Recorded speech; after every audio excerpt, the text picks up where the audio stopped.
आपको जानकर यकीन नहीं होगा, लेकिन ये 100% सच है कि पिंजरे में बंद चूजों के भी मौलिक अधिकार होते हैं। जानना चाहते हैं क्या? तो क्लिक कीजिए।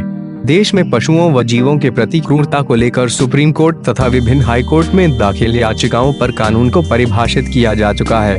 कोर्ट मान चुका है कि मानव ही नहीं बल्कि पशु पक्षियों और जानवरों को भी समान पूर्वक जीने का अधिकार है। इसी आधार पर federation of Indian animal protection ने बैटरी केज में ठूंस कर चूजों को रखने के खिलाफ आवाज उठाई। ऐसा नहीं है कि सरकार इन अधिकारों से अनभिज्ञ है।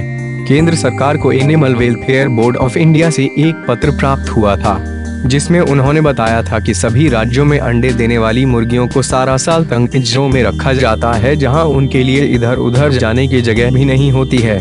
इसके बाद केंद्र सरकार ने सभी राज्यों के चीफ सेक्रेटरी को नोटिस जारी कर आदेश दिया था कि 2017 के अंत तक सभी बैटरी केज बंद कर दिए जाएं। लेकिन अभी तक हालात में परिवर्तन नहीं आया है। पोल्ट्री फार्म मालिक अधिक लाभ कमाने तथा लागत को कम करने के लिए बैटरी केज को प्राथमिकता देते हैं। बैटरी केज में अंडा देने वाली मुर्गियों को A4 पेपर के पिंजरे जितनी जगह मिलती है, जिसमें वे पूरी तरह अपने पंख भी नहीं फैला सकती।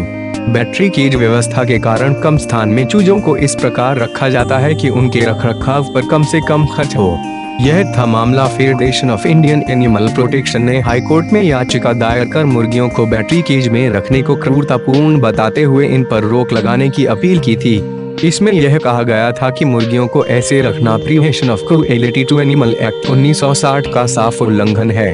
उन्होंने बताया कि यूरोप में केज फ्री सिस्टम है, जहां मुर्गियां अपने पंख फैला सकती हैं और घूम भी सकती हैं। 95% चूजे वायर बैटरी केज में रखे जाते हैं। यदि केज में पूरी जगह होगी तो मुर्गियां भी स्वस्थ रहेंगी।